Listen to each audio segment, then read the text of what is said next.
आप सबका आपके अपने YouTube चैनल की कथा टीवी पर मैं मीनू शर्मा स्वागत करती हूँ सभी को मेरा राधे राधे। और आज की इस वीडियो में आप रसपान करेंगे द्वादशी पारण कथा का। और यह दिव्य कथा शुरू करने से पहले चलिए मैं आपको बता देती हूँ कि आज यानी कि 24 मई शनिवार को जिन भी भक्तों ने कल एकादशी का व्रत किया था तो उनके लिए व्रत के पारण का समय क्या होगा। तो देखिए, आज व्रत पारण का मुहूर्त होगा सुबह 5:26 से लेकर 8:11 तक। देखिए, मान्यता है कि जो भी भक्त एकादशी व्रत करते हैं तो उन्हें अपने व्रत का पारण इस पारण के मुहूर्त के अंदर ही कर लेना चाहिए। और व्रत का पारण करने से पहले भगवान विष्णु की विधिवत पूजा करनी चाहिए और ब्राह्मणों को भोजन संभव हो तो अवश्य करवाएं, नहीं तो कच्चा सीधा ही जरूर निकालें, यानी कि किसी भी एक व्यक्ति के एक समय के भोजन का सामान। तो चलिए अब शुरू करते हैं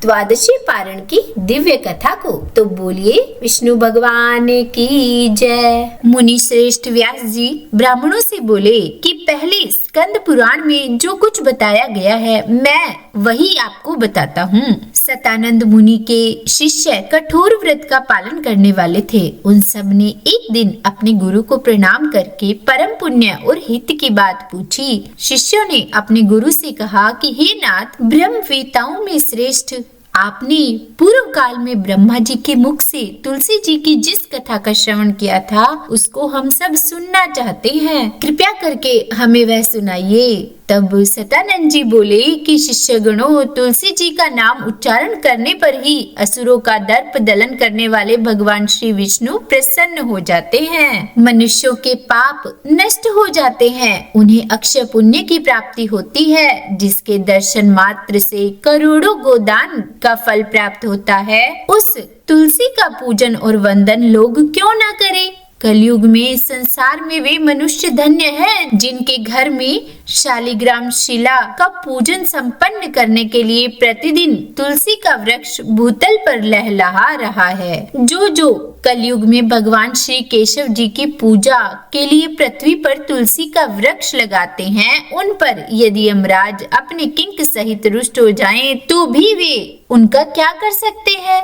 तुलसी, तुम अमृत से उत्पन्न हुई हो और केशव को सद ही प्रिय हो। कल्याणी, मैं भगवान की पूजा के लिए तुम्हारे पत्तों को चुनता हूँ, तुम मेरे लिए वरदायिनी बनो। तुम्हारे श्री अंगों से उत्पन्न होने वाले पत्रों और मंजरी द्वारा मैं सदा ही जिस प्रकार श्री हरि का पूजन कर सकूं वैसा उपाय करो। पवित्र अंगी तुलसी, तुम कलिमल का नाश करने वाली हो। इस भाव के मंत्रों से जो तुलसी दलों को चुनकर उनसे भगवान वासुदेव का पूजन करता है उसको उसकी पूजा का करोड़ों गुना फल प्राप्त होता है। हे देवेश्वरी, बड़े बड़े देवता भी तुम्हारे प्रभाव का गायन करते हैं। मुनि, सिद्ध, गंधर्व, पाताल निवासी साक्षात नागराज शेष और संपूर्ण देवता भी तुम्हारे प्रभाव को नहीं जानते। केवल भगवान विष्णु ही तुम्हारी महिमा को पूर्ण रूप से जानते हैं। जिस समय क्षीर समुद्र के मंथन का उद्योग प्रारंभ हुआ था उसी समय श्री विष्णु के आनंद अंश से तुम्हारा प्रादुर्भाव हुआ था। पूर्व काल में भगवान श्री हरि ने तुम्हें अपने मस्तक पर धारण किया। हे देवी, उस समय श्री विष्णु के शरीर का संपर्क पाकर तुम परम पवित्र हो गई। हे माँ तुलसी, मैं तुम्हें प्रणाम करता हूँ। तुम्हारे श्री अंग से उत्पन्न पत्रों द्वारा जिस प्रकार श्री हरि की मैं पूजा कर सकूं ऐसी कृपा करो, और ऐसी कृपा करो जिससे मैं निर्विघ्न पूर्व परम गति को प्राप्त हो सकूं। साक्षात श्री कृष्ण ने तुम्हें गोमती तट पर लगाया और बढ़ाया था। वृंदावन में विचर समय उन्होंने संपूर्ण जगत और गोपियों के हित के लिए तुलसी का सेवन किया। जगत प्रिय तुलसी, पूर्व काल में वशिष्ठ जी के कथन के अनुसार श्री रामचंद्र जी ने राक्षसों का वध करने के उद्देश्य से सरयू के तट पर तुम्हें लगाया था। हे तुलसी देवी, मैं तुम्हें प्रणाम करता हूँ। और श्री रामचंद्र जी से वियोग हो जाने पर अशोक वाटिका में रहते हुए जनक किशोरी सीता ने तुम्हारा ही ध्यान किया था, जिससे उन्हें पुनः अपने प्रियतम का समागम प्राप्त हुआ। पूर्व काल में हिमालय पर्वत पर भगवान शंकर की प्राप्ति के लिए माँ पार्वती ने तुम्हें लगाया और अपनी अभीष्ट सिद्धि के लिए तुम्हारा सेवन किया, और किन्नरों ने भी तो दुष्वपन का नाश करने के लिए नंदन वन में तुम्हारा सेवन किया था। हे देवी, तुम्हें मेरा नमस्कार है। धर्म अरण्य गया में साक्षात पितरों ने तुलसी का सेवन किया। दंडक अरण्य में भगवान श्री रामचंद्र जी ने अपने हित साधन की इच्छा से परम पवित्र तुलसी का वृक्ष लगाया, और माता सीता और लक्ष्मण ने भी बड़ी भक्ति के साथ परम पवित्र तुलसी का वृक्ष लगाया और फिर उसको पोसा।